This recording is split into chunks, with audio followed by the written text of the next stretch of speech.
धुरंधर ये सिर्फ एक फिल्म का नाम नहीं है, बल्कि ये तो सत्ता की शतरंज का एक बहुत ही खतरनाक खेल है।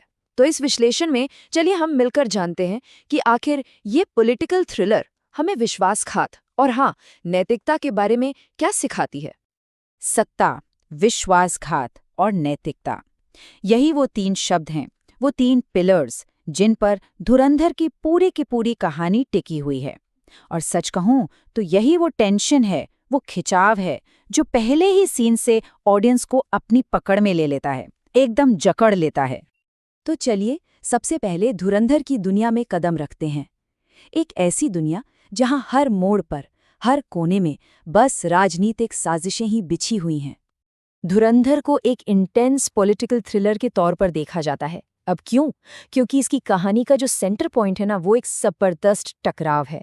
एक तरफ है वफादारी और दूसरी तरफ है देश के प्रति अपने सिद्धांत। और किरदारों को इन्हीं दोनों के बीच एक बहुत ही मुश्किल चुनाव करना पड़ता है। ये एक ऐसी लड़ाई है जहां सही और गलत के बीच की जो लाइन है ना, वो एकदम धुंधली पड़ जाती है।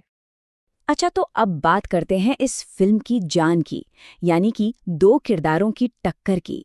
ये कोई आम टक्कर नहीं है, ये दो विरोधी ताकतें हैं जो सीधे टकराव के रास्ते पर हैं। और इस टकराव को असल जिंदगी देते हैं दो बेहद ताकतवर किरदार। ये ऐसे हैं मानो दो अलग अलग विचारधाराएं हों जो बस एक दूसरे से टकराने के लिए ही बनी हैं। तो एक तरफ है रणबीर सिंह, जो एक रहस्यमयी एजेंट का किरदार निभा रहे हैं, और दूसरी तरफ है अक्षय खन्ना, एक शातिर रणनीतिकार के रोल में। पूरी फिल्म की कहानी ना बिल्कुल एक शतरंज की बिसात जैसी है, जिस पर ये दो माहिर खिलाड़ी आमने सामने बैठे हैं। हर एक चाल बहुत सोची समझी हुई है, और एक गलती का मतलब सीधा पूरी बाजी हार जाना। तो पहले खिलाड़ी को थोड़ा और करीब से देखते हैं। रणबीर सिंह का किरदार, एक रहस्यमयी एजेंट। ये वो किरदार है जो परछाइयों में रहकर काम करता है। उसके असली इरादे क्या हैं, वो चाहता क्या है, ये कोई नहीं जानता। लेकिन एक बात पक्की है, उसकी सिर्फ मौजूदगी ही पूरे के पूरे सिस्टम को हिलाकर रख देने के लिए काफी है। और अब आते हैं दूसरे खिलाड़ी पर। इस एजेंट को टक्कर देने के लिए मैदान में है अक्षय खन्ना का किरदार, एक शातिर रणनीतिकार। ये वो माहिर खिलाड़ी है जो सत्ता के धागों को अपनी उंगलियों पर नचाता है। वो सिर्फ अपने दुश्मन से दो कदम आगे नहीं सोचता, नहीं, बल्कि वो तो खेल के नियमों को ही अपनी मर्जी से मोड़ देता है। तो अब ये समझना जरूरी है कि ये लड़ाई सिर्फ इन दो लोगों के बीच की नहीं है, ये असल में सत्ता और विश्वासघात का खेल है। और यही वो खेल है जो कहानी की नैतिक जटिलताओं को, उसकी मॉरल कॉम्प्लेक्सिटीज को हमारे सामने लाता है और कहानी को एक अलग ही गहराई देता है।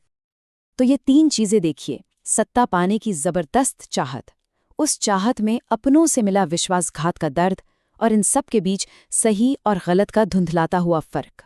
पूरी कहानी आप मानिए इन्हीं तीन धागों से बुनी गई है। और ये कहानी सिर्फ किरदारों को ही नहीं, बल्कि देखने वालों को भी ये सोचने पर मजबूर कर देती है कि वो ऐसी सिचुएशन में क्या करते। तो सवाल ये उठता है कि धुरंधर इतनी सफल क्यों हुई, मतलब इसमें ऐसा क्या खास था। चलिए अब जरा इसकी सफलता के पीछे छिपे राज को डिकोड करते हैं, इसके फॉर्मूले को समझते हैं। देखिए, इसकी सफलता का राज ना इन चार चीजों में छिपा है। सबसे पहले दमदार अभिनय, एक्टर्स ने किरदारों में सचमुच जान डाल दी है। दूसरा, स्मार्ट पटकथा जो एक पल के लिए भी नजरें नहीं हटाने देती। तीसरा, कसा हुआ निर्देशन जिसने कहानी को भटकने नहीं दिया। और चौथा और सबसे जरूरी, सस्पेंस से भरे ट्विस्ट्स। ऐसे मोड़ आते हैं कहानी में जो सच में हैरान कर देते हैं। तो असल में ये जो कॉम्बिनेशन है ना, एक तरफ जबरदस्त परफॉर्मेंस और दूसरी तरफ एक बेहतरीन कसी हुई कहानी, यही इस फिल्म के आकर्षण का, इसके चार्म का सेंटर है।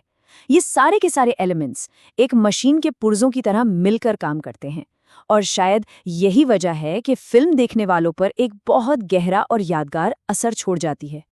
और अंत में धुरंधर हमें एक बहुत ही जरूरी और शायद एक बहुत ही मुश्किल सवाल के साथ छोड़ जाती हैं। सवाल ये है कि जब सत्ता दांव पर लगी हो, जब पावर की बात हो, तो क्या नैतिकता, क्या मोरालिटी सच में कोई मायने रखती है?